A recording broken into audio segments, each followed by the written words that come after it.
Halo semuanya, nama saya Brigita Dania dari kelas Bumi IPA 1. Sekarang saya akan membahas tentang perbandingan trigonometri dari sudut di setiap kuadran. Nah, sebelum kita membahas lebih lanjut, kita harus tahu dulu apa itu kuadran. Secara definisi, kuadran adalah seperempat bagian lingkaran yang kita sebut dengan kuadran 1, di mana sudutnya antara 0 derajat sampai 90 derajat. Kuadran yang kedua dengan sudut antara 90 derajat sampai 180 derajat. Kuadran yang ketiga yang sudutnya antara 180 derajat sampai 270 derajat. Dan kuadran yang keempat dengan sudut antara 270 derajat sampai 360 derajat. Selain kuadran, kita juga perlu mengetahui tentang sudut istimewa yang akan digunakan pada setiap kuadran, yaitu sin kostan 0 derajat sampai 90 derajat. Selanjutnya, kita akan membahas kuadran 1, di mana sudutnya antara 0 derajat sampai 90 derajat. Di sini sudah ada sebuah segitiga siku-siku dengan panjang yang dinyatakan dengan X, tinggi dengan Y, sisi miring dengan R, dan alfa sebagai dasar. Untuk mempermudah dalam menentukan sin kostan di semua kuadran, kita dapat menggunakan istilah demi untuk depan miring, sami untuk samping miring, dan desa depan samping. Untuk mencari sin alfa, kita menggunakan demi atau depan miring, yaitu Y per R. Untuk cos alfa, kita menggunakan sami atau samping miring, yaitu X per R. Dan untuk tan alfa, kita menggunakan desa atau depan samping, yaitu Y per X. Sin kostan pada kuadran 1 bernilai positif semua. Relasi yang digunakan dalam kuadran 1 adalah sin kostan 90 derajat min alfa, di mana sin akan berubah menjadi cos akan berubah menjadi sin, dan tan akan berubah menjadi kontangen. Kita lanjut untuk membahas kuadran 2 dengan besar sudut 90 derajat sampai 180 derajat.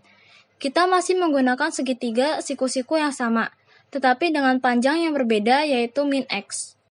Kita dapat mencari sin alfa dengan depan miring yaitu Y per R. Untuk cos alfa, min X per R. Dan untuk tan alfa, Y per min X. Sin kostan pada kuadran 2 hanya sin yang bernilai positif, sedangkan cos dan tan bernilai negatif. Ada dua relasi yang digunakan dalam kuadran kedua, yaitu yang pertama sin kostan 90 derajat plus alfa, di mana sin akan berubah menjadi cos akan berubah menjadi sin, dan tan akan berubah menjadi kotangen. Relasi yang kedua, sin kostan 180 derajat min alfa, di mana sin kostan akan tetap dan tidak berubah. Plus minus pada kedua relasi tergantung pada kuadrannya. Sekarang kita akan membahas kuadran ketiga dengan besar sudut antara 180 derajat sampai 270 derajat. Sama seperti kuadran sebelumnya, kita menggunakan segitiga siku-siku, tetapi dengan panjang min X dan tinggi min Y. Sin alfa depan miring min Y per R. Cos alfa samping miring min X per R. Dan tan alfa depan samping min Y per min X, yang dapat disederhanakan menjadi Y per X. Pada kuadran ketiga, hanya tan yang bernilai positif. Kita menggunakan dua relasi dalam kuadran 3, yaitu sin kostan 180 derajat plus alfa dan sin kostan 270 derajat min alfa. Pada relasi sin kostan 180 derajat plus alfa akan tetap, sedangkan sin kostan 270 derajat min alfa, sin akan berubah menjadi cos akan berubah menjadi sin, dan tan akan berubah menjadi kotangen. Berikutnya, kita akan membahas kuadran yang terakhir, yaitu kuadran 4, dengan besar sudut antara 270 derajat sampai 360 derajat. Kita masih menggunakan segitiga siku-siku yang sama, tetapi dengan tinggi min Y.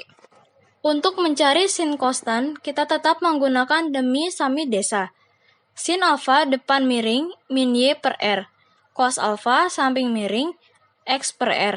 Dan tan alfa depan samping min Y per X. Hanya cos yang bernilai positif di kuadran 4.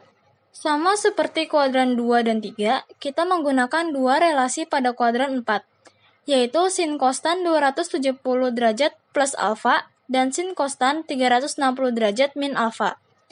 Pada sin kostan 270 derajat plus alfa, sin akan berubah menjadi cos cos berubah menjadi sin, dan tan akan berubah menjadi cos. Kesimpulan dari pembahasan materi ini ada dua, yaitu yang pertama, kuadran dibagi menjadi 4, yaitu kuadran 1 dengan besar sudut antara 0 derajat sampai 90 derajat, di mana sin konstan pada kuadran ini bernilai positif semua. Kuadran 2 dengan besar sudut antara 90 derajat sampai 180 derajat, di mana hanya sin yang bernilai positif. Kuadran 3 dengan besar sudut antara 180 derajat sampai 270 derajat, di mana hanya tan yang bernilai positif. Kuadran keempat dengan besar sudut antara 270 derajat sampai 360 derajat, di mana hanya cos yang bernilai positif. Yang kedua, untuk relasi 90 derajat plus atau min alfa dan 270 derajat plus atau min alfa, maka sin akan berubah menjadi cos akan berubah menjadi sin, dan tan akan berubah menjadi kotangan. Sedangkan untuk relasi 180 derajat plus atau min alfa dan 360 derajat min alfa, maka sin cos tan akan tetap dan tidak berubah. Sekian pembahasan materi tentang perbandingan trigonometri dari sudut di setiap kuadran. Mohon maaf apabila ada salah kata, semoga bermanfaat dan terima kasih.